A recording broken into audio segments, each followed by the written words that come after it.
So now let's get into that part where we'll engage the process of listening, and let's figure out how this process actually works. Practically speaking, the listening happens at 4 levels. That is downloading, factual listening, empathic listening, and generative listening. This is what we will do during the Sunday schools. This is where we will begin to see the genius of Jesus and how he listened and how he connected with the people that he was conversing with. But then again, if you want to dig deep into what those terms are all about, that's fine.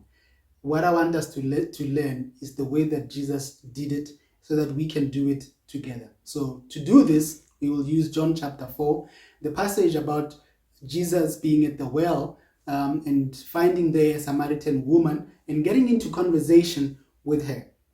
Number 1, downloading. So in John chapter 4, verse 9, the woman says to Jesus, "You are a Jew and I am a Samaritan." Downloading is simply relaying information that seldom builds meaningful conversation. Okay? It is stating what is obvious. Some facts may come up, but it's mostly introductory facts. The Samaritan woman says to Jesus, "You are a Jew and I am a Samaritan." And I mean, that was obvious. She was saying what was obvious.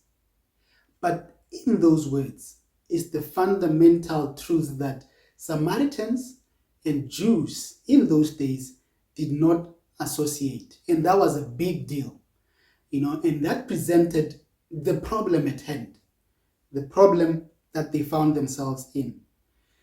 In group settings, it may be a statement that says, this group is made up of people from finance and people from HR, because management believes that in our joint efforts, we can be able to solve this issue of salaries. Okay, everybody knows that people that are here are from HR and finance, and everybody knows that we have come together in order to solve the issue of salaries.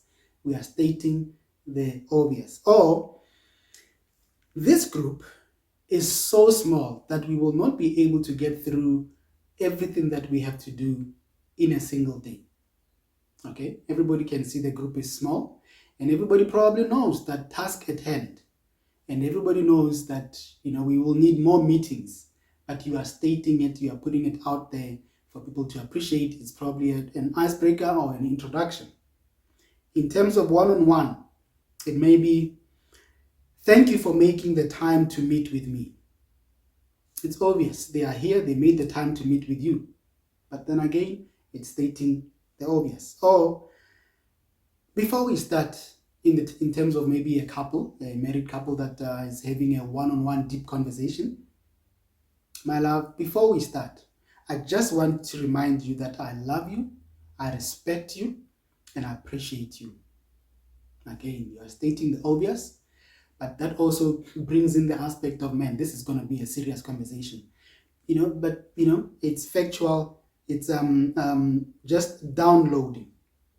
As I said, this is more introductory, and it is reminding the participants of the issue at hand. It is just preparing everybody to engage.